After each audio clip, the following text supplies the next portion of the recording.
dark streets of southeast London. A young man meets the devil at the crossroads.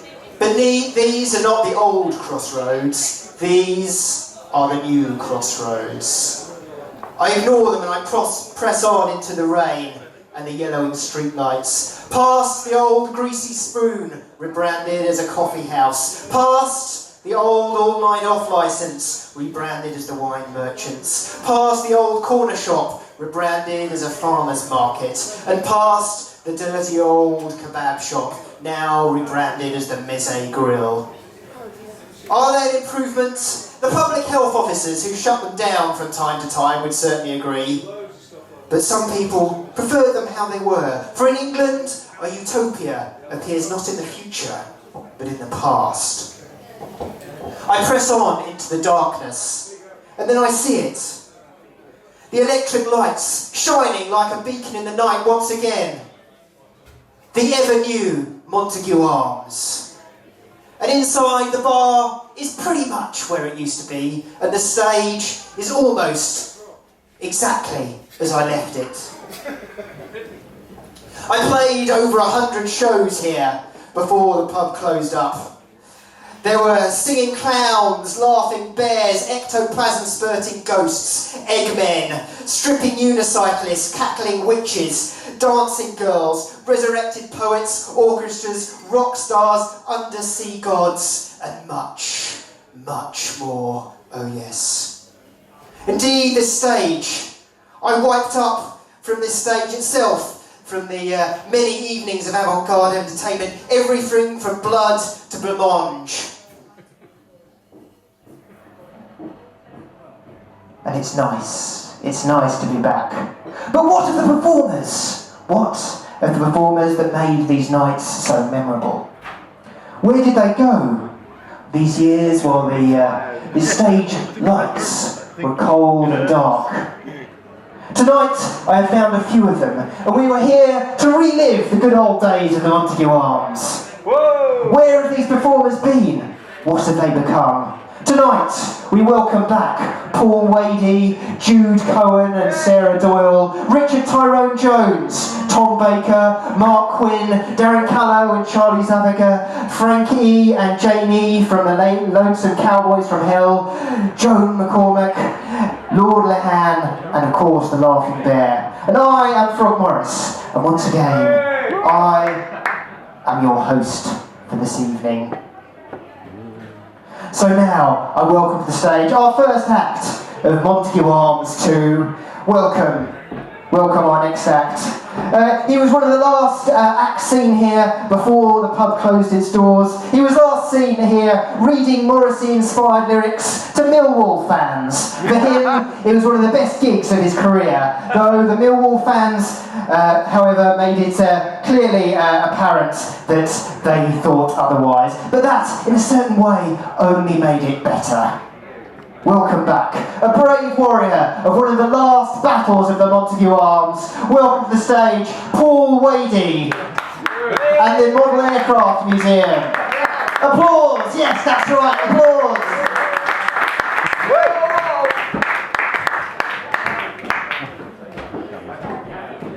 The mic's a bit loud. Different hats.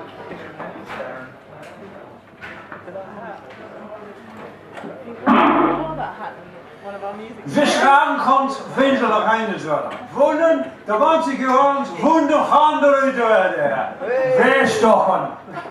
In de grote plaats niet woord, niet vandaag. Ja, ja. Ach, dan Darren Callow. Oh, kijk eens. Kiste blanca. Wel nog een kon rondjo, je hoofd was de king die gaan aan. Hoe nog? Charles Doggy. Wil Wonko. Of de aangang.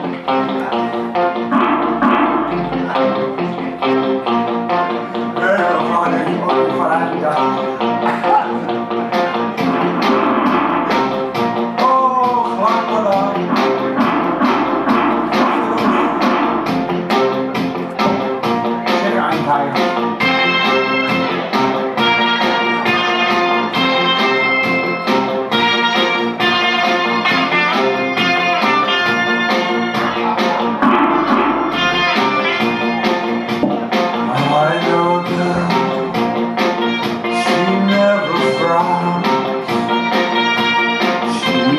dog, it never growls.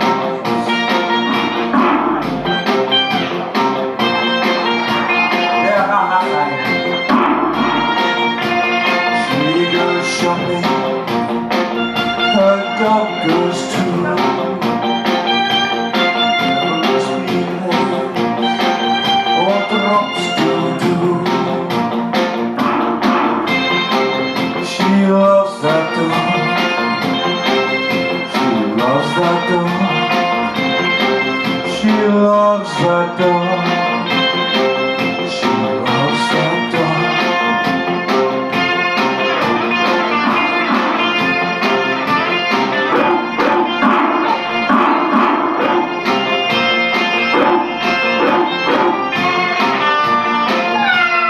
Tickle its tummy and stroke its back. Love that doggy, its coat is black. She loves that dog. She loves that dog. She loves that dog. She loves that dog.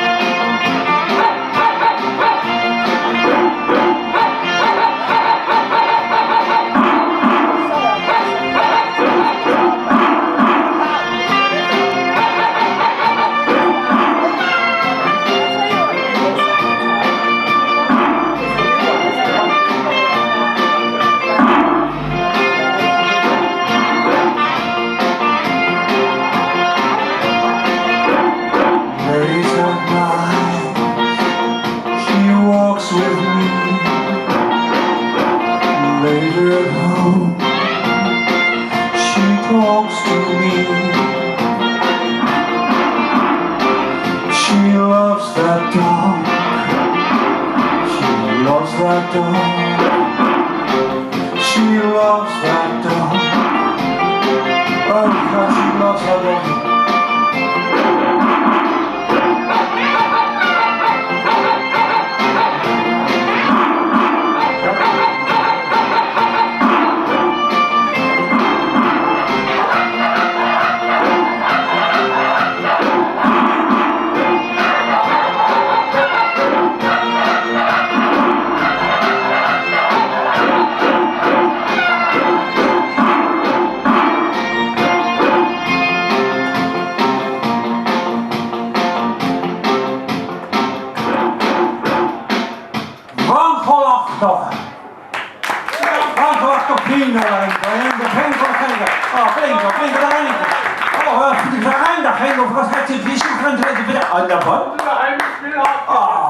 Ben toch al aandappen? Wat ziet het uit op ons heen? Wat is voor het woord? Vast de handen. Ben aan je vleugel of wie het zien? Nee, wie wil nog gaan doen? Wie kan het daar? Is de pijn nog aan de handen? Wat van ja? Wat gaan hier toch heen? In de stars. Wat gaan door naar hier? Hier nog heen. Ik heb alleen nog niet getal. Hier nog eens in, Karin. Werk ook het.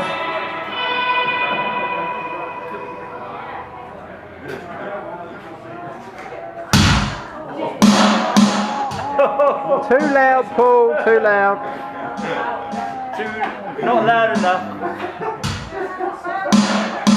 We never heard the rest of the evening. Never. Never heard the rest of the evening. Fine, probably a good thing.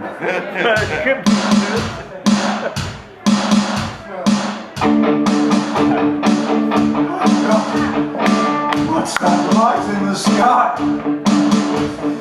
Late at night, in the dark, my baby and me holding hands in the park.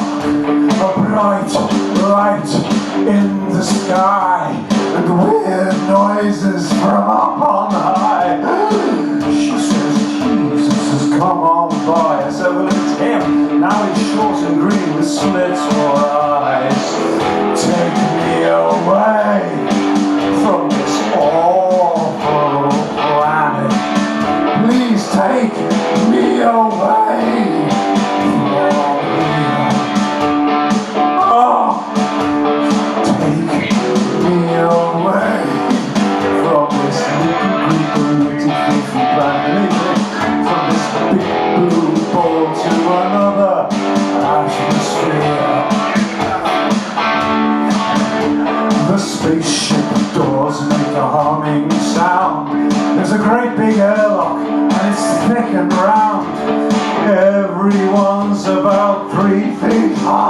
I think we're lifting off into the sky.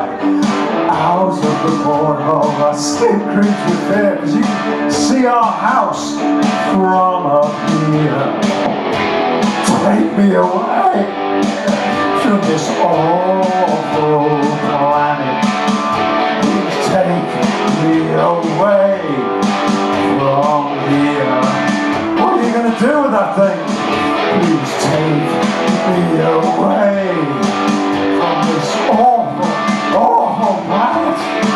From this big blue ball to another atmosphere. But meanwhile, well, we're spread eagle down upon the table, and they're warming up this probe-like cable. Where are you putting that?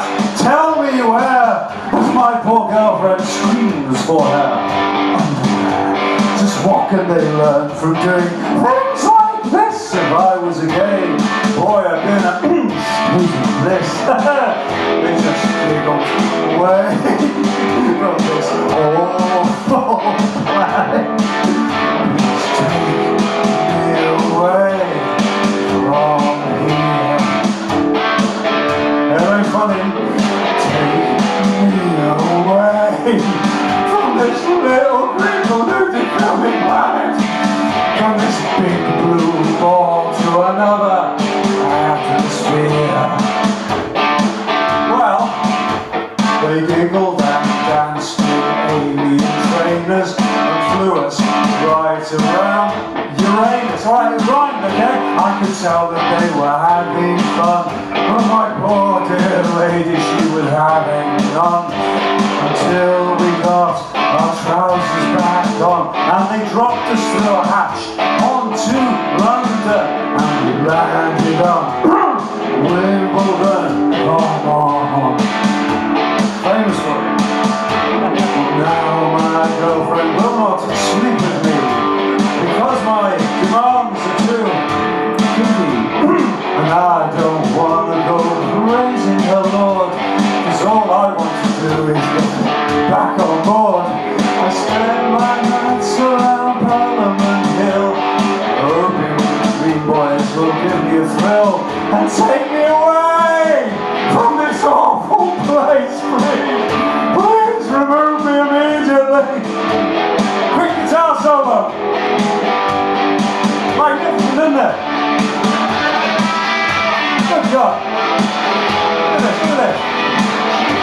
Not going into it, actually. Look at that. See the fingers. He's got this blacking on his neck.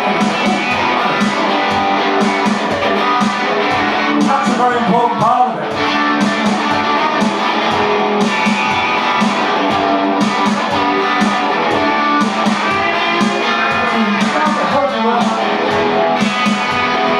He's going, it's really good. He's doing this. It's so much faster. It just keeps going and loves it. He completely up stages with it. I hate it. Go on, show me up, maybe look down. Let's go.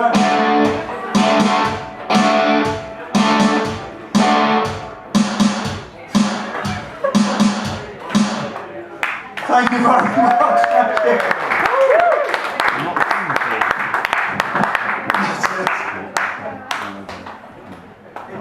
Ladies and gentlemen, the Paul Wady experience with our special guest on guitar, Darren Callow, who is also our house band. And so, moving on, now, our next act here this evening is... Quickly reshuffling the order. Is it a paper that was on the floor? There we go. So, our next act was born into Peckham's potato-based aristocracy as 7th Earl of Pomeroy, but mysteriously disappeared without trace following the closure of the pub. Some say he was well known in the local pool halls, and after racking up gambling debts, he fled to Canada. Others believe that he simply ignored the warnings that he was drinking up time and time to go home, and has simply been locked in the lavatories of this very pub for the last 2 years. Who knows? But ladies and gentlemen, please be upstanding for our only dignitary this evening. Please be upstanding and put your hands together for Lord Lahan.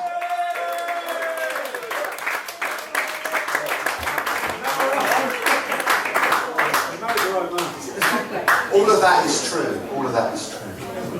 Okay, it's great to be back. Great to be back.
And this is called Colour Things Up.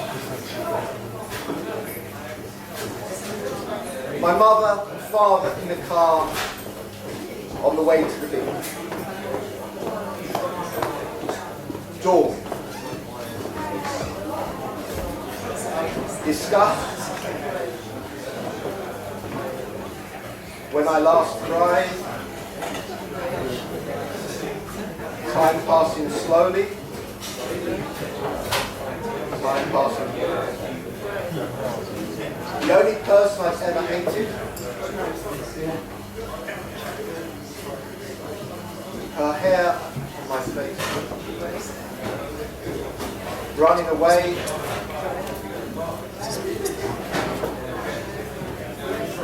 Dancing on. This is from a volume of stories called Morning Glories.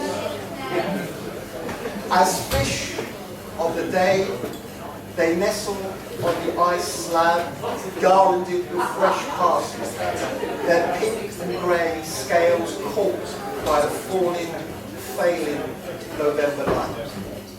Somewhat earlier, Cardboard Pete climbed the cobbled hill, pen and ink in his pocket, to ask for the hand of Emily, the fishmonger's daughter, whose manner of wrapping wet fish in soft, white paper, of stretching elastic bands over snatching crab and lobster claws, brought him to his knees.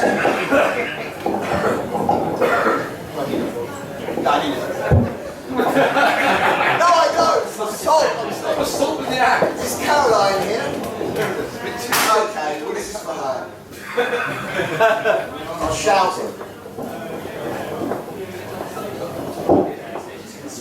Okay, alright, okay. The Earthworms enjoyed the history of jam, book launch and medicine. Learned that recipes for jam existed thousands of years ago, and that the banquets of the Sun King climaxed with spectacular confitures served on gold leaf toasts, served on bejeweled platters proffered by scarlet-robed, wide-eyed virgins. Did I say enjoy? Why? They positively slithered over each other in the rush to get their book signed.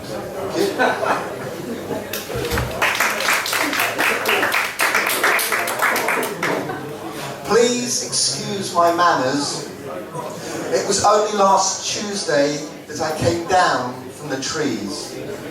On Wednesday, I learned how to make fire and to walk upright. The next day, to speak and write. On Friday, I got a job starting Monday. Saturday afternoon, I went shopping, and Sunday got an early night. Today was my first day of work. May I buy you another drink? Yes, please.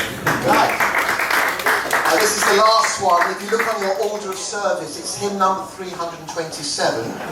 So I'd like to sing after me. My brother is my twin. He makes his living by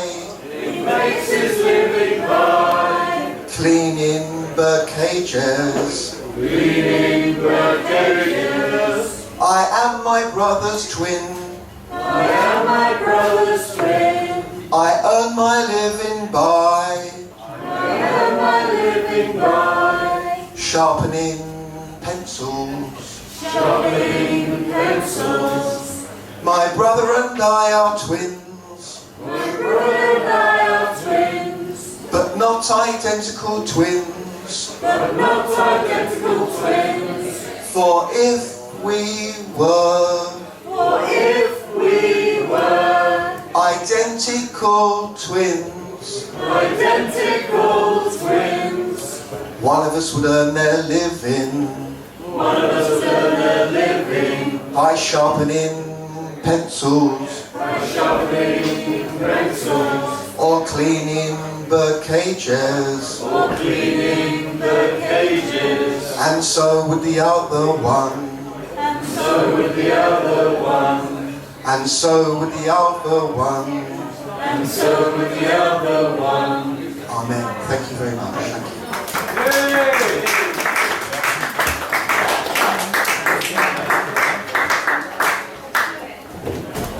Ladies and gentlemen, Lord Lamb. And now our next act was once known as the Laughing Bear. I'm sure many of you have met him in the bar. Though over the past 2 years, he has undergone a serious electrolysis treatment. So, ladies and gentlemen, please welcome to the stage the ex-Laughing Bear, Charlie Fox.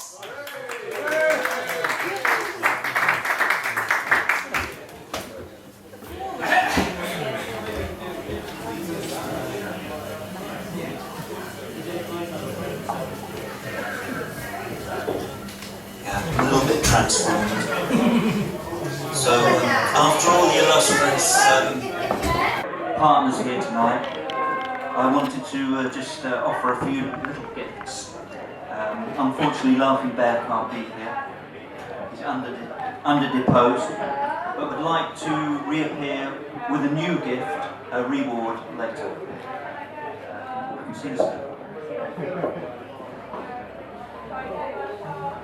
This one you don't have to join in, but you're welcome to if you want to.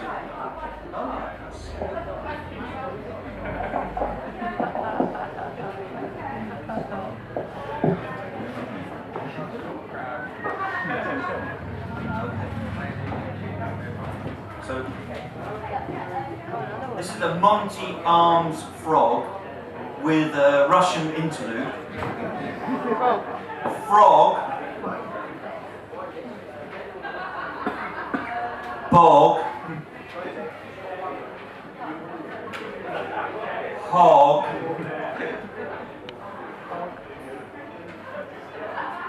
log, soggy, boggy, foggy, frog, moggy, dog, jogs, agog, frogs, jogging togs, top knob, bob, knob, bob, bob, bob, bob sobs, oogling this foggy cog, across new crosses soggy bog. Ah! Montague Arms, frog, gee, God. And this is a short, panegyric to Daniel Lean Han, who we formerly knew as Lord Lehan. To be at the top of his game, to be lean and handsome, a shock of hair, like Dan Tom, and still lord it over us, all us and poets, is quite extraordinaire for a gent, le from outer Peckham. Nevertheless, it's funny how we still find time to lean on him for texts and words and calligrams. No cardboard cad, hard as drawing pins. Lord Lehan, Lord Apollinaire of all he surveys. Thank you.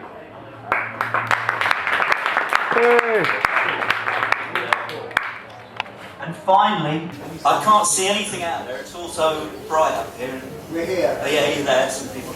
I'm revealing a gift from the bear who can't be here, but he would like to offer something. So I will bring this round and show it to people in the pub. And there we go. Thank you.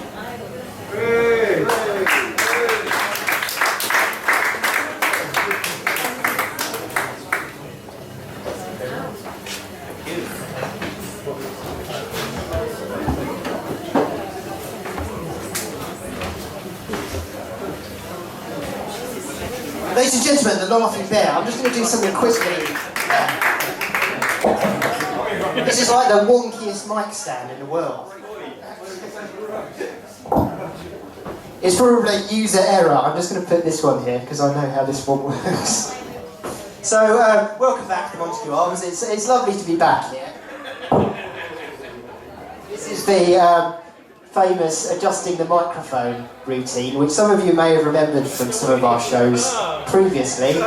Callback. It's a classic. All those teenage dreams have been also lifted. There we go, this one holds in place. Right, ladies and gentlemen.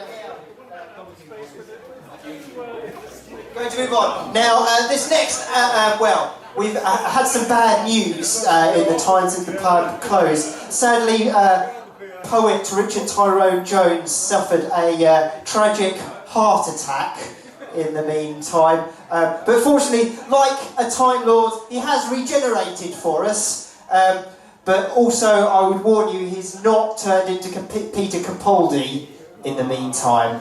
So please welcome to the stage, please put your prosthetic sink plungers together in a Dalek-style clap for our crap Time Lord, Richard Tyrone Jones! Hey! Thank you, Bob! Now, the whole point of the show tonight was going to be that it was going to be themed around sequels. No one else has bothered. But I'm going to do some stuff for a crap Time Lord, which is actually my third solo show, but it's a follow-up to my first solo show, Big Hearts, and it starts with a poem. Since I'm too polite to say, I don't want a relationship, I say, I've just come out of a really complicated spaceship. Since I don't like to say, I wiped their memories and abandoned them, I say, I have nice memories of all my companions. Since I don't like to say, not attending, I click maybe. Since I'm too scared to say, I like you, I say, would you like a jelly baby? Since I don't like to call them chances for happiness gone forever, I call them alternate realities. Since I don't like to say, I'm scared I'm dying, I say, I'm going to regenerate into a load of fucking maggots. Is this one better? I think it is. Cheers! Yeah, it's difficult to know what to do when I finish a poem, isn't it? Just weep, I think. Yes, I'm Richard Tyrone Jones, and I'm Ginger! Hey! I'm a poet! Hey! And I have chronic heart failure!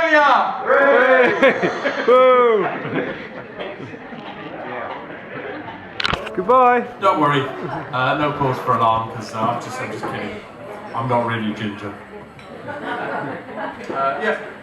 This is a bit of my poem to my new show, Crap Time Lord. You can tell it's new because I'm just reading it off a piece of paper. Because just like Doctor Who, I have two hearts, an unjustly cancelled BBC series, and a succession of glamorous but sadly mostly platonic companions. But unlike Doctor Who, that's obviously due to heart failure, and also I don't have a doctorate. So, a quick recap. Who's actually seen the first show? Big heart. There we are. A few of you are still in the minority. Basically, when I turned 30 in 2010, I celebrated my birthday by holding my own funeral as a spoken word event and laying a coffin throughout, flanked on either side by women in black holding aloft fatherless ginger children. I faked my own death, just like Doctor Who. And like Doctor Who, it was completely unconvincing. But still quite fun. But unlike Doctor Who, a month later I found myself in hospital almost dead of heart failure. And that is ironic. But still, I did get an award-winning Wellcome Trust funded solo show out of it, Big Heart, which became a Radio 4 series, and a book available to buy at half price tonight. Not £10, but £5 because the cover is completely fucked. I don't like to go on about it. To stop me from dying again, they gave me an implantable cardioverter defibrillator, which is basically a little pacemaker plus underneath my collarbone there that goes down into my heart. And so basically I do have two hearts, and if the big one ever stops, then the little one just kind of does this to me, bang! Oh, and I fall to the floor with my arms like this, go, ah! Then unleash a barrage of swearing. So basically why they gave the job to Peter Capaldi and not me, I've got no idea. Maybe it's because my catchphrase wasn't quite up to scratch. You know, every doctor has got to have their own kind of catchphrase, like with David Tennant, it's allons-y, and would you like a jelly baby, with Tom Baker. Me, my catchphrase is, bow ties are shit. Hang on. I told you it was a shit catchphrase. Right. Okay, so another way. I lent you that. That's not the worst side effect though. Let's get into the sex stuff. Another way, even closer to my own heart, that its own failure has transformed my life is by making it hard. No, that's completely the wrong word entirely. By making it difficult, challenging to perform that most intimate form of exercise. That which the great Roman poet Catullus called bed wrestling, and which the great Yorkshire philosopher Roy Chubby Brown called pink conkers. Sex. In the depths of my illness, sex was far from my mind because I could barely walk. Phlegm was the sole sticky liquid that I could expect to expectorate. And my glamorous female companions, which as a poet you do sometimes collect, had nothing to fear, but we weren't exactly going on any adventures either. But then I was miraculously regenerated, not due to any revolutionary exercise regimen, nor act of positive thinking. I can't say that I battled my way back to health in a brave way. All they did was just put me on 2 new drugs, and suddenly, hey presto, I could walk again.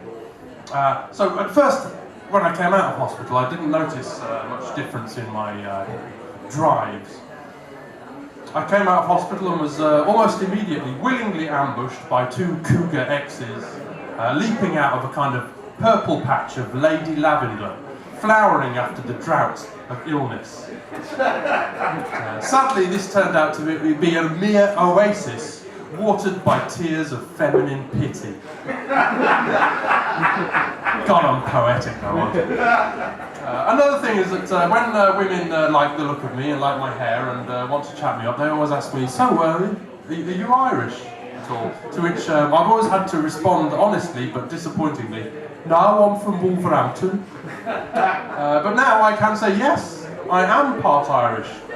Would you like to feel the part of me that is Irish? And then, of course, just get them to feel up my implantable cardioverter defibrillator, which is indeed manufactured in Clonmel, Ireland by Boston Scientific. So I am now about 2% Irish by weight.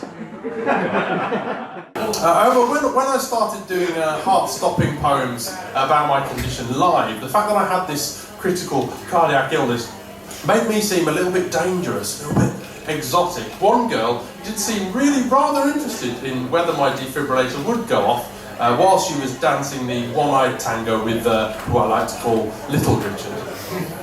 Although he's not black, obviously, but he is quite a boogie pianist. So, love that joke. And she put a lot of effort into making my regeneration happen, I'm glad to say. And she did have a point, because it tends to go off when I've had too much alcohol, when I'm hot, and when I'm engaging in physical exercise. If I do only one of those things, I tend to be okay. It's only when I do kind of all three of them at the same time that I enter into a kind of cardiac buckaroo! And all of these things are likely to be combined during the Ars Amorata. But then this girl was a bit strange in other ways. Whilst a teenager, she had gone around deliberately seducing all the ginger boys she could find out of a weird pity fetish. That's right, I had found that mythical figure of mercy only once whispered about at our secret ginger society meetings. The fabled Angel of Mons. World War I joke there. I'm not saying that she was highly strung, this girl, but we did split up when I pointed out that she had a bogey up her nose. But I was surprisingly not bothered about this, despite the fact that she had been so good in the sack. Well, because for a while, the 9 tablets, I've been given 10 minutes here, by the way. The 10 minutes to live, I think. But while the 9 tablets a day I'm on to regulate my heart rate and heart failure side effects, have left me in a transcendental state of Stargilite Zen. Unable to get too upset, joyous, or angry. But it's not just those passions it has levelled. And while their effect on mind and body has, for me, settled the question of Cartesian dualism once and for all, quite frankly, after that honeymoon period of being glad that I just wasn't dead or disabled wore off, I found myself getting, well, since I don't like to say I'm frustrated, I say I'm disappointed. Since I don't like to say I'm confused, I say I'm disjointed. Since it's unpoetic to say heart failure, I say I've apoplexy. Since I don't like to say I feel impotent, I say I'm asexual. Since I don't like to say I'm serially disappointing, I say I'm experienced at dating. Since I don't like to break your heart, I keep texting. Well, what I'm trying to say is, and everything I say now, I'm basically going to sound like Pele. These medicines, beta blockers, ACE inhibitors, and iplerenone especially, do mount up in your body, make it tired, make it more difficult to be anxious, more difficult to be angry, but also more difficult to have an angry hug. I've floated through deaths and breakups in my life since, in complete equanimity, like a star whale over Milton Keynes. And this state of affairs, this lack of state of affairs, didn't fit my Byron-esque poetic self-image and could not continue. So I went to my heart failure nurse. She was heavily pregnant. I was heavily jealous in the same way that I was jealous of Arnold Schwarzenegger in the film Junior. I told her that I'm feeling a bit better. I haven't been defibrillated for quite a while. Can I please cut down on my medication? Well, she couldn't offer me any new pills, just a stark choice. I could reduce my drugs, and yes, my libido would increase, but in reverse proportion to my life expectancy. Essentially, my choice was sex or death. No, wait, that's wrong. Because that would be an easy choice, wouldn't it? Just say sex or death. I'll have the sex, please. No, I mean the rather more Swiftian choice was sex and early death, or no sex and long life, just like Doctor Who. So can I just check now, which of you would choose no sex but a long life? Put your hand up. One of you, two of you over there. Kind of, yeah, Nick Cave's exercises. But how many of you would choose sex and death? Right, I'll tip 1, Two people. There we are. 3. Right, the rest of you failed to make a choice. You just get instantly struck by lightning. Sorry about that. Okay, right, let's do that again. Who would rather not be racist, but everything that comes out of your mouth is misinterpreted as racist? And who would rather not seem like a racist, but be twisted by race hate on the inside? Okay, who would go for the first one? Okay, you're not a racist, but everything seems racist. Put your hand up. Oh, right. No, yes. All right, okay. There we go. Over here. 3 people. How many people are actually going to be racist but not seem racist? There we are. Right. Okay, I'm just trying to find out who secretly voted UKIP today. That's completely irrelevant to the rest of the show. But it is fun. But I had a third choice, not about the racism, you despicable fucking honkies, but can anyone guess what my third choice offered to me by the heart failure nurse was? You've probably got an email about it waiting for you at home in your spam filter, and I've got a poem about it waiting in my mouth, which some of my friends would argue is itself a broken spam filter. I admit, I'm on Viagra. Was extinct, but now there's magma. Worn out, but abracadabra, a new statue in my piazza. Once more, I make girls gasp like asthma. I felt like I had pellagra, niacin deficiency, was trapped in a tale by Kafka, but life's back more like Frank Capra, like Antony with Cleopatra. I've got back the tale that wags ya. So, if you like me and I like you, then please warn me, but with 1 hour's notice, because if I drop one, then we don't screw, it'll just warm my fingers and toe tips. So, now I've got the space-time and the inclination. Come back to my TARDIS and join my Terry Nation. Help me get out of these ill-fitting jeans. I'm finally going to break free. Help me get out of these ill-fitting jeans, because in space no one can hear you scream. With pleasure, make sure you bring a tape measure.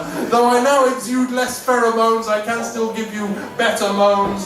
Though my big heart gives resistance, I've got chemical assistance. If any of your partners feel less vital, just give them a pill whose generic medical title is Sildenafil. Girl, you got me over a barrel! Like a trip down Niagara, my heart makes me Michael Winnerer, but these pills make me Mick Jaggerer. So whether you were virginal or gloriously slaggier, shaven or more hairy, you'll still find that I am shaggier. I'll get out my sonic screwdriver, you get out your camera, I'll be the Paul Atreides to your Princess Padishah. I do Gene references as well. You're my Romana, I'm Randy, I'm the man, you're my Candy, I'm Lovejoy, I'm Magnum, I'm Taksin Shinawatra. When I'm on, I climb on, I'm prime on, I rhyme on, when I'm on, great times on, when I'm on, when I'm on, when I'm on Viagra.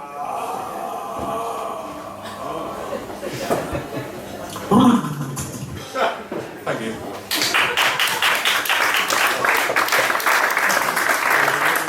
I think I've learned so far that just any of this show doesn't work when I can't see the audience at all. I thought I was flirting with a lady there, but I was actually just coming on to frog in a homoerotic way. So Viagra, the chemical equivalent of a shoehorn, and boy, it works. Such erections, so hit, much orgasm, wow.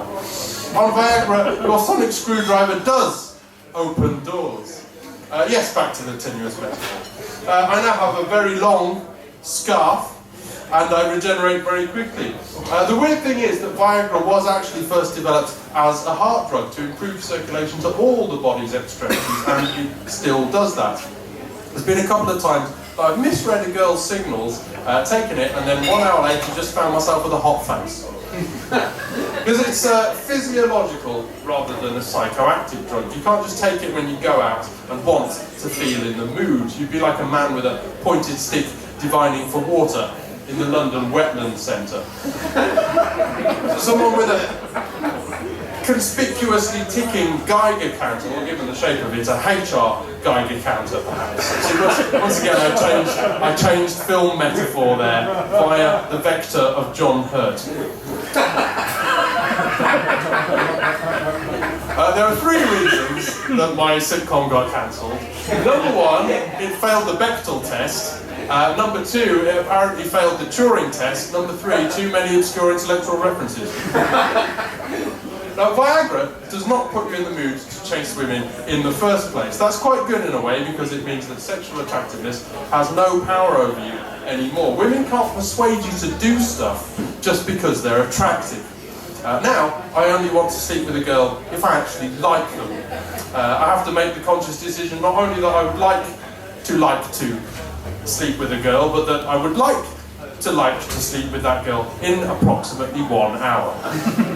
So I can then still go out with a woman I like and find attractive, then use Viagra to show her a good time. So what's the problem? I am still pretty good at sex with a wide variety of women.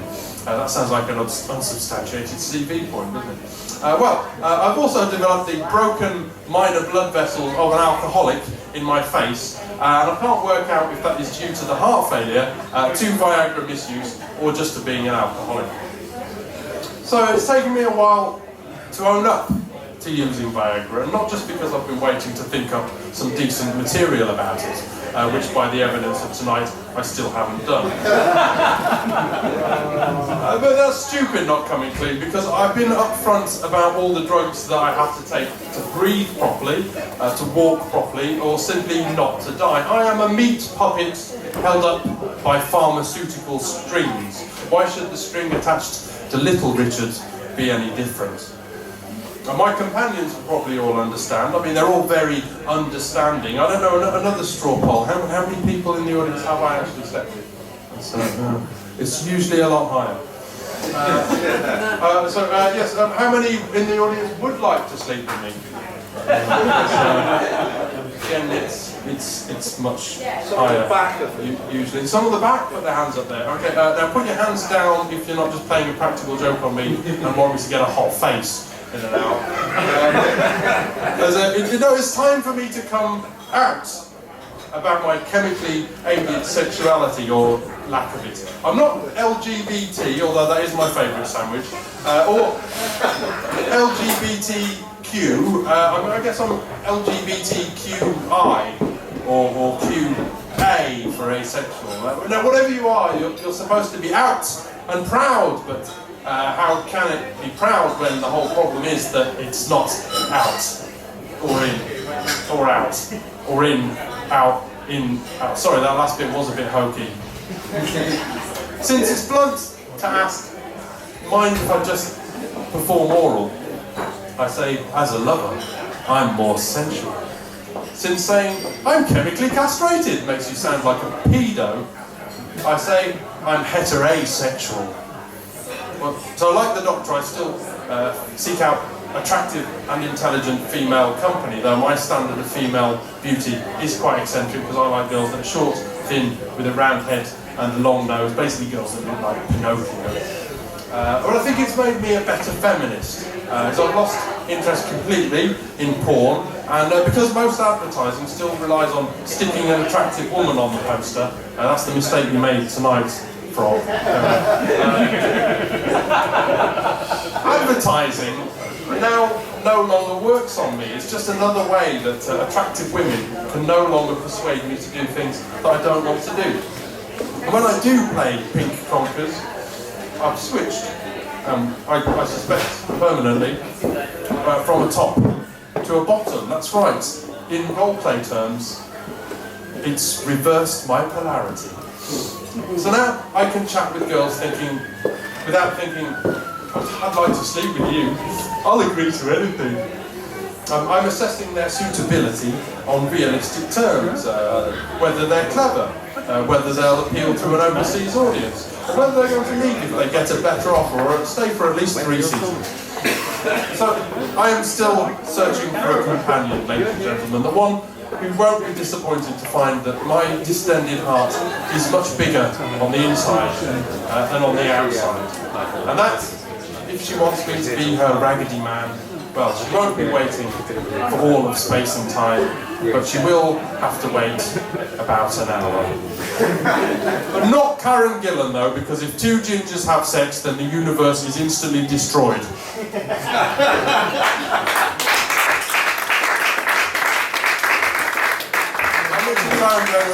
you want to find out the prequel to the sequel, my book is normally a tenner, but it's £5 because we had bed bugs. We had to superheat the room, and they all got stuck together. Ladies and gentlemen, Richard Tyrone Jones, round of applause, please. We're going to have a quick few-minute break where to give you an opportunity to buy Richard's book, if you would like to do so, and top up your drinks at the bar. And then we're going to be back with a fantastic music hall act. We'll see you in a couple of minutes. Ladies and gentlemen, we're just waiting for our next round of performers. While we're doing that, we just need to plug Richard's forthcoming tour of Deptford and New Cross on the 31st of May at starting where? 1 p.m. at my house. 1 p.m. at Richard's house. You all know where Richard lives, don't you? We don't have bed bugs anymore. They made the books covers stick together, and that's the evidence that we've got rid of the bed bugs. But yeah, ladies and gentlemen, I'm doing a free misguided tour of Deptford and New Cross on Saturday, 31st of May. It starts 1 p.m. at Sanford Housing Cooperative, which is my house, the postcode's on there, but also 1:30 at the New Cross Inn. I'm going to take you on a tour of Deptford, its culture and history. It's going to be loads of interesting facts and a load of shit that I've just made up. I don't tell you which is which, you have to work it out. I'll give you some flyers. Oh yeah, sorry.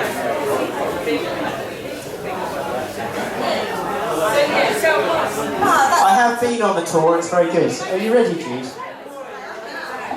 Right. Pressing swiftly on. Right, our next act was once bitten by a radioactive Moog organ while in this very bar. She now leads a double life, working by day for a news agency, but at night she has developed the superpowers of the synth organ out of her very fingers. And tonight she has teamed up with daredevil artist and music hall performer Sarah Doyle to entertain you.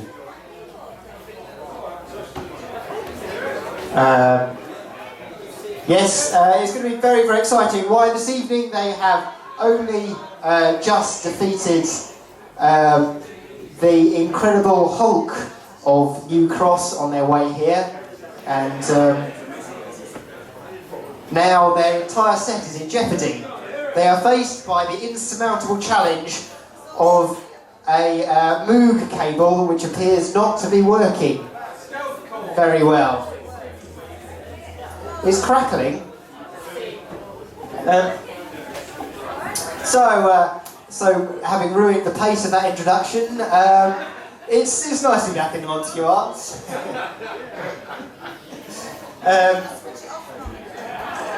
Oh yes, turn it on and off again. It's nice to be back in the Montague Arms with the... there we are. Ladies and gentlemen, we've not done very well at this, so we're just going to do a quick clapping workshop. Who knows about clapping?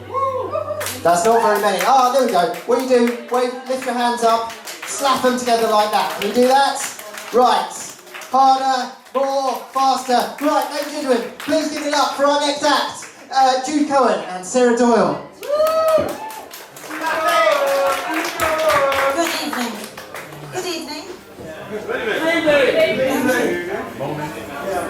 I'm joined today by Miss Mary Lloyd, who's come back from I don't know where she's been because she got lost following the van.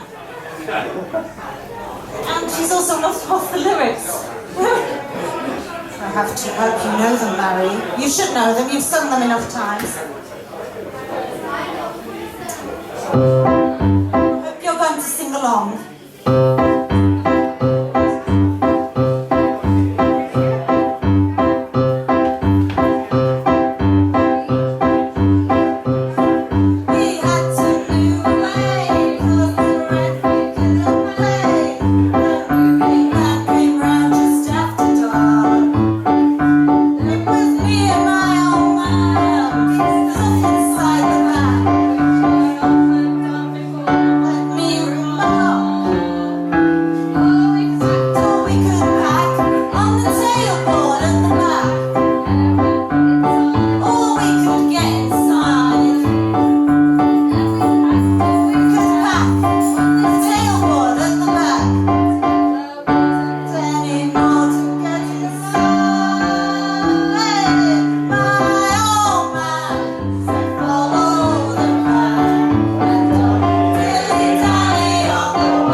Nari. A lovely number about being a victim. Yeah, so it's one for the modern age, one for the old times as well. We're bringing together old and new. And now Mary is off to the side of the stage to engage for a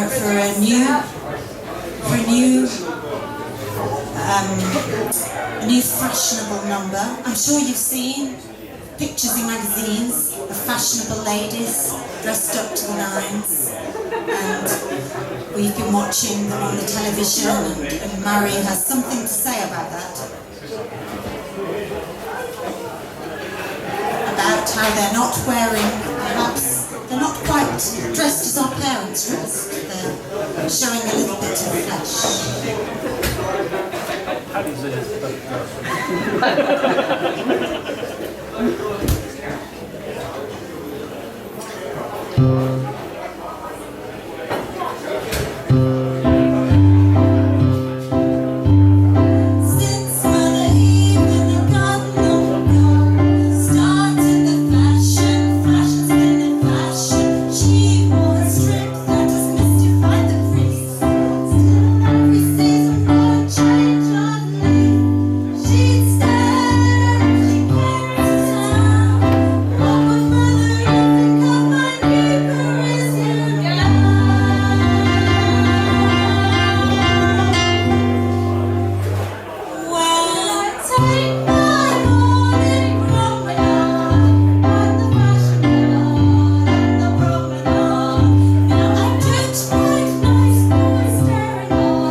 Ladies and gentlemen, Jude Cohen and Sarah Doyle.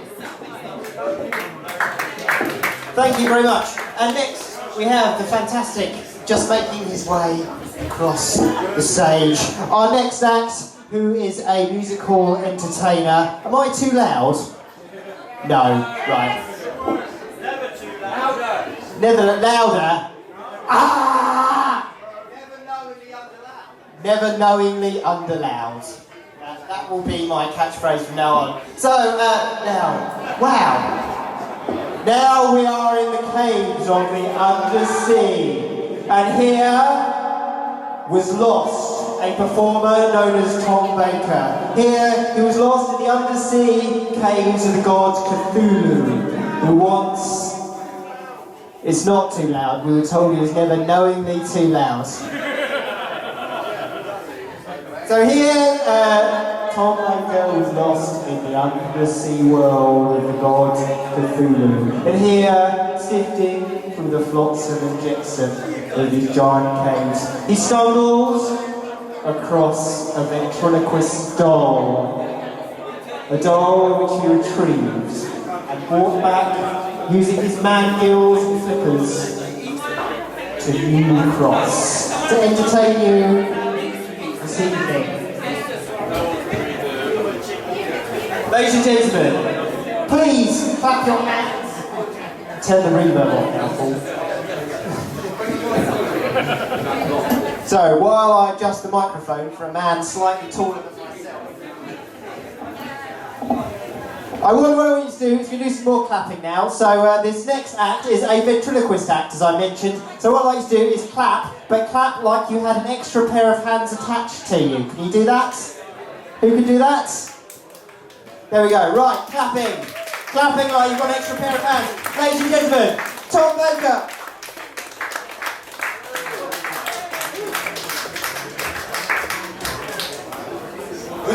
Good evening, ladies and gentlemen. Lovely to be here at where are we? At the Montague Arms. Of course, it's a long time since I was last here.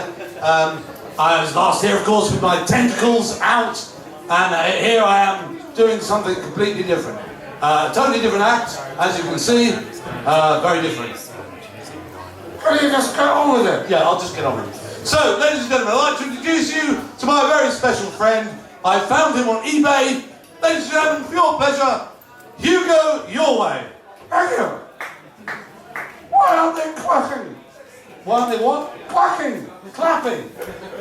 That's what I said. Just talk into the mic. They can't hear you. Can you hear me now? Can you? Are you sure? Okay, so, Hugo Your Way. No, Hugo Your Way here. I just called him that. He wouldn't tell me his name. He's generally a little bit frightened. I don't like it here. These people are weird. It's disturbing. Disturbing. That's what I said. He doesn't like me, really. He just got me online. No, look, it's all right, Hugo. We'll just do the songs we did before. You okay to do the songs we did before?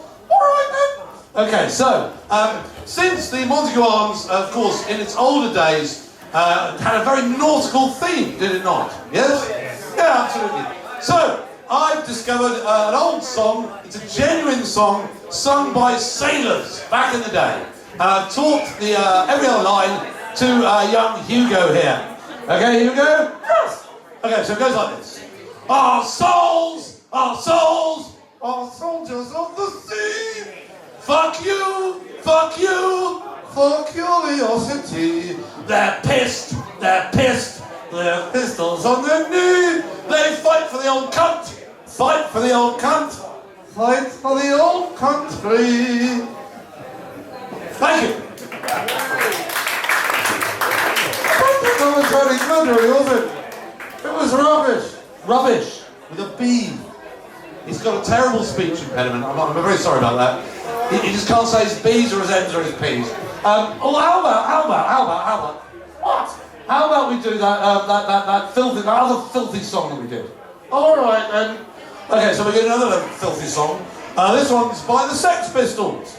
So you may have heard this before. I'll tell you what, you start this one off, Hugo. I don't want to. Start it off. That's the job, all right? All right then. Okay, so here we go. Tars on the good trip Venus. By Christ, you should have seen us. The figurehead was a whore in red, and the master was a massive penis. Swigging in the rigging, swigging in the rigging, swigging in the rigging, 'cause there's fuck all else to do. He's getting it, see? There we go. So, next line. You remember? No! Go on, you have to start the line. I can't remember! Just say it. Just sing the line. Go on, you must remember. If I can remember, you can remember. I don't think he can remember. Okay, hold on. Oh, yes! Captain of that logger. By Christ, he was a barger. What? I don't know now. He doesn't know the words. We'll try it again. Let's start from the top. Captain of that logger. By Christ, he was a barger. He wasn't fit to shovel shit from one place to another. Swigging in the rigging, swigging in the rigging, swigging in the rigging, 'cause there's fuck all else to do. Captain's name was Morgan. See, I did the Morgan line because he can't say name. So otherwise, it'd just get embarrassing. I will do that again. The captain's name was Morgan. Oh, Christ, he was a gorgon. 10 times a day, sweet tunes he'd play on his fucking organ.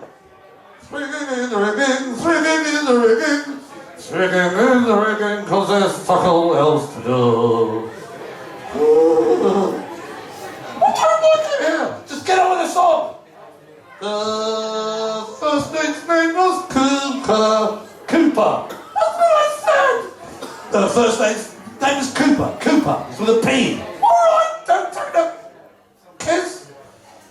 Fucking hell. Okay, we'll do that again. The first mate's name was Cooper. By Christ, he was a trooper. He'd jerk until he'd work himself into a stupor. Swinging in the rigging, swinging in the rigging, swinging in the rigging, 'cause there's fuck all else to do. Do you like that? No, I don't think they do, no. Sorry about that. He's not been out much in public. And, you know, he does have this kind of... Who are you looking at? He's looking at somebody over there. Okay. He has this kind of thing where he kind of just gets a bit scary sometimes. And, you know, I've noticed also, when his eye goes round, you see the way it goes around like that, and it just doesn't come back, does it?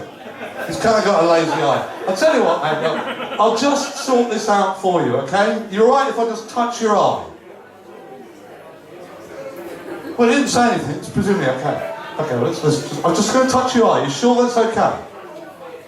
Yeah? Okay, here we go. Don't touch my eye! Okay, that's a bit weird. I'm just going to finish off now with our last song because, frankly, I'm a bit disturbed by that. What are you afraid of? I don't know what I'm afraid of. You, I think? Okay. Right, so, Frog, if we could just get the backing track. This is a popular song if you do know the song. It's not the normal version, but please do sing along. Did you do that track yourself? Yeah, I did it myself, yeah. Play the accordion as well. This shit! Okay, fair enough. Sometimes I feel I've got to get away. I've got to run away from the hurt you drive into the heart of me. This love, please share, seems to go nowhere, and I've lost my light, 'cause I toss and turn, I can't sleep at night, once I run to you. Now I run from you. This tainted love you've given, I give you all the doll can give you. Take away tears, and that's not nearly all. Tainted love, oh, tainted love.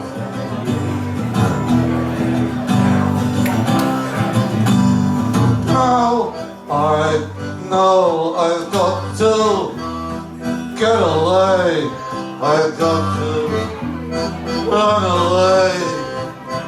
You don't really need any more from me to make things right. You need someone to hold you tight. Yeah, no. And you think love is to pray. To what? To pray? Oh, okay. I'm sorry, I don't pray that way. Once I ran from you, now I run from you. This tainted love you've given, I give you all a guy can give you. Take away, and that's not nearly all. Tainted love, oh, tainted love, oh, tainted love. Is that you on the accordion? Yeah, it's me on the accordion. It's not good, isn't it? No, shit! Cunt! You can't call me a cunt. Yes, I just did. He's a cunt. There's no need for that kind of language. Oh, scandals! What? Don't touch! Leave! Please! I cannot stand the way you tease! I love you, but you hurt me so. Now I've got to take my things and go. Once I run to you, now I run from you. This tainted love you've given, give you all a guy can give you. Take away tears, that's not nearly all. Tainted love, oh, tainted love, tainted love. I want to go home. Can I go home now? Yeah, all right, I'll put it back in the box. I'm going to have to put it back in his box. He gets this. Okay. Thanks very much. Ladies and gentlemen, Tom Baker, thank you very much. Tom Baker, not that one. We are now going to have a quick 3-minute pop song length break while our next act sets up. Go and top up your drinks, talk amongst yourselves. We'll see you in about 3 minutes. There are riots in Estonia, and somewhere we are still at war.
stage frog.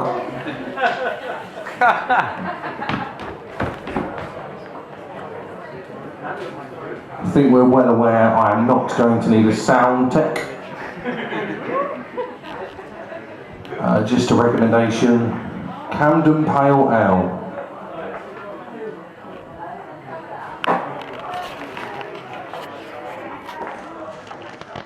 For anyone who has seen this advertised in advance, this is called Mark Dean Quinn Eats Some Vegetables and then reviews the experience out of 10.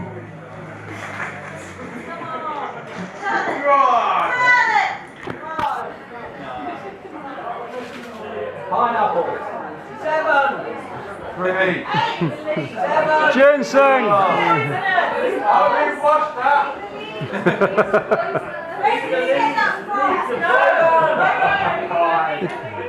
Celery. It's an extreme eating act. There has to be an air of danger about it.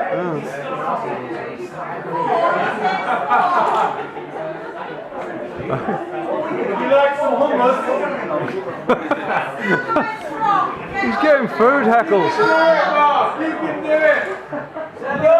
Down in 1. Oh, go, yeah, down in 1. Down in 1.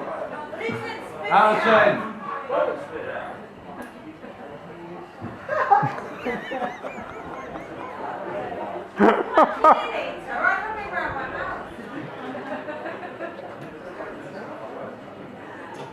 Three. That's what I thought. Have you got away for the last 2 years?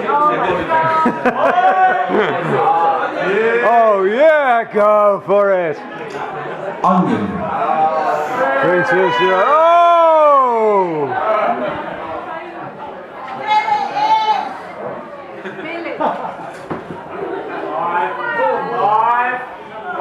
That's definitely a 7, man.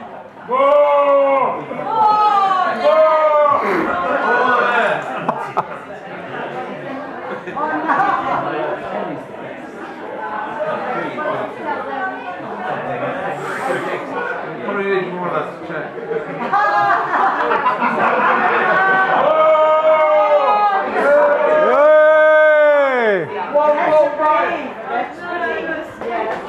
Oh! No mercy!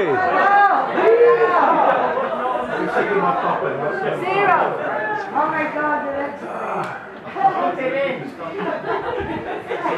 Snort nil.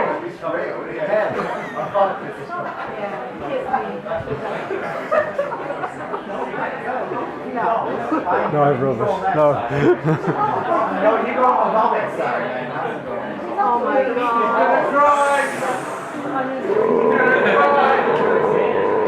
Oh.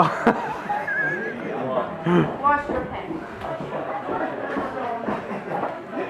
Man of steel! Man of steel!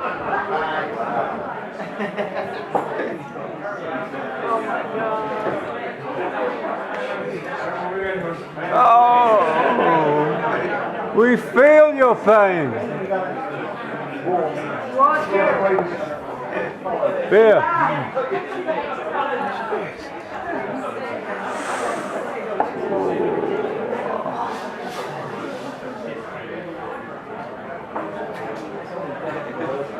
6.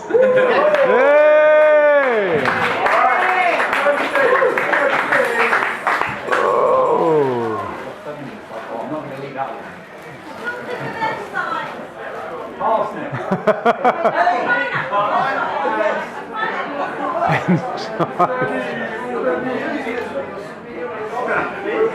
Someone with inside. Cheating!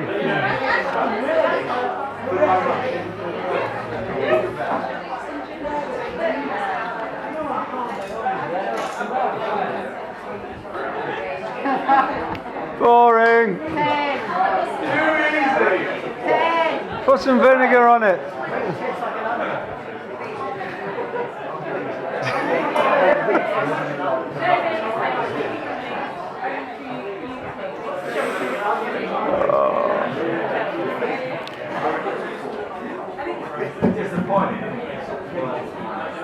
1.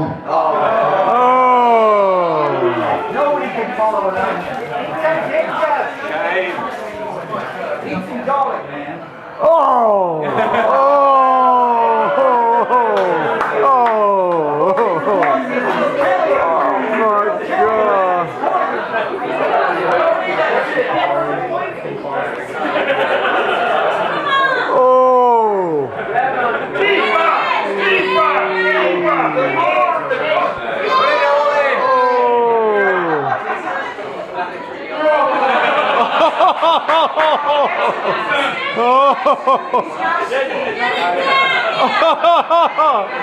Eat your grains!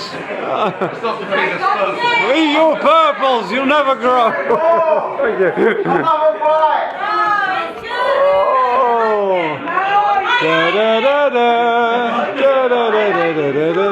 This one has surprised me.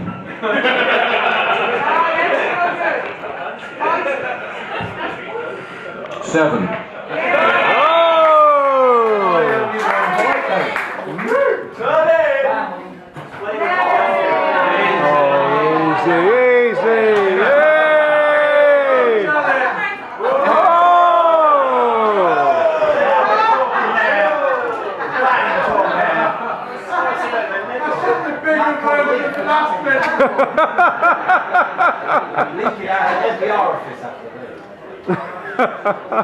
I apologise, Richard. It was a visual joke.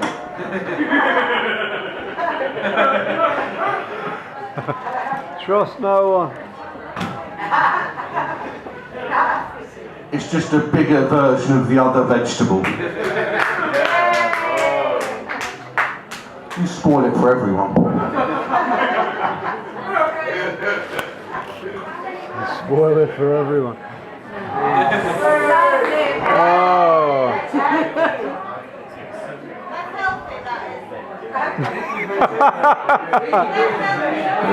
Don't you people have homes?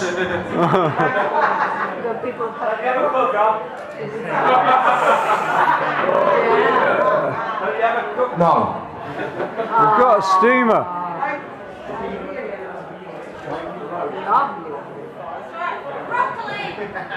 It's up the road.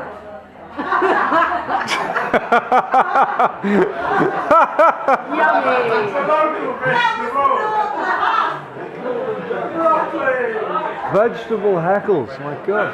Who would have thought? Yeah. 4.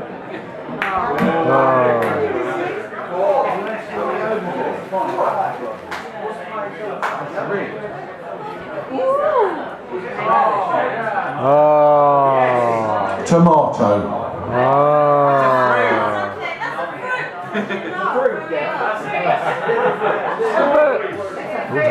I'm gonna let you in a little secret. It's not the only flaw in my routine.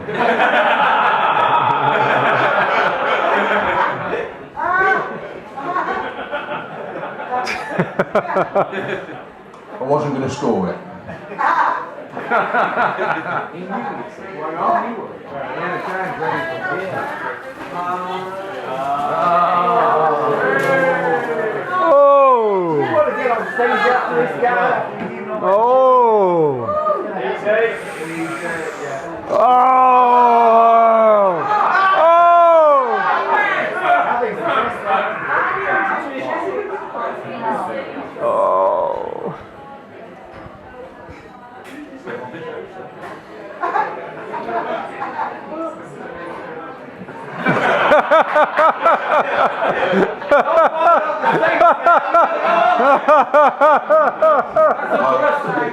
You do not want this coming out of my nose.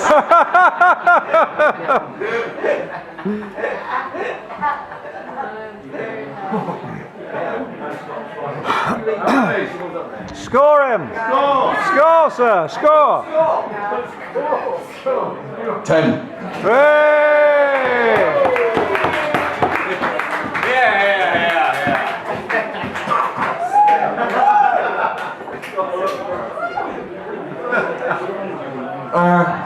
Tenuous lettuce or big finish? Big finish. Big finish. You bastards.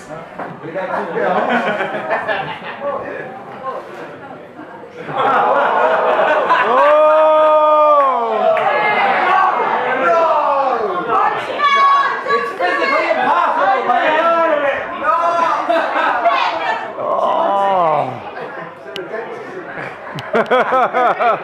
It's so beautiful. Little babies, just nibbling away. I'm performing to an audience in excess of 300 next Saturday. It will not be this routine. Why not? Because I'm going to be talking about inkjet printers.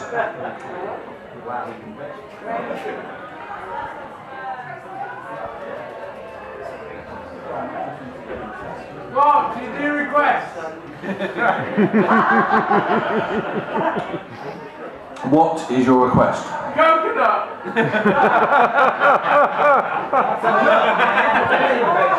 If you've got a coconut, I can eat it.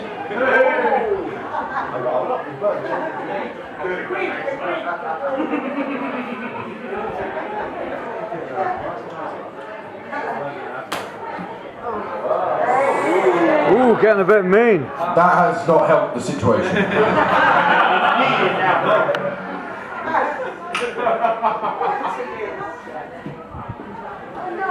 I hope that was the squash.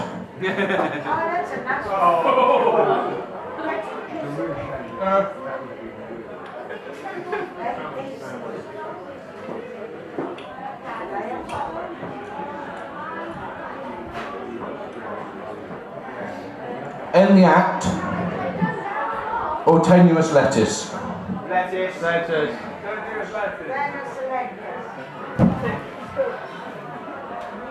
But I like squash. 10. Ooh. It's not even a big lettuce.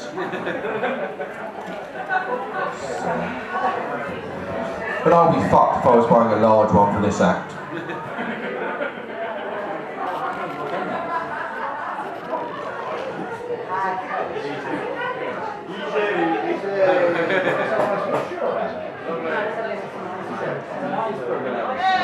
To the people saying easy, have you ever eaten a lettuce like this?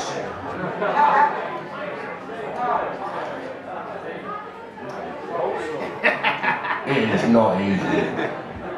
I have done it a lot.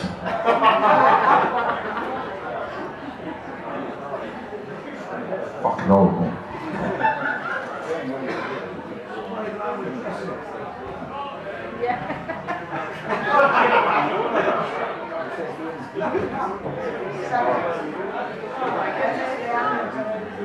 So I'm going to put them all back in the bag, and then I'm going to give you my advice.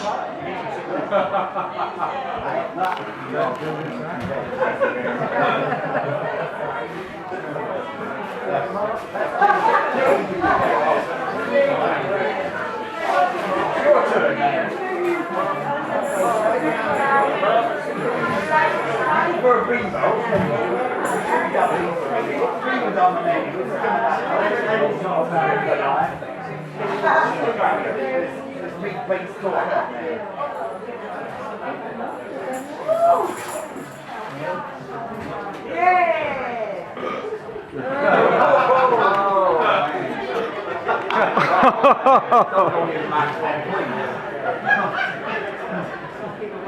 We've got to use that. Right, I got finished. What are you having for dinner tonight? Kebab. No, do you want to hear my advice or not? I can just go. Advice! We want to hear advice! No! Let's put it to the vote. Advice or go? Advice! This is advice on onions. Specific advice. My advice is cook 'em. Cook 'em. Ladies and gentlemen, rush quickly to the bar for last orders while we set up our final act of the evening, who will be the Lonesome Cowboys from Hell.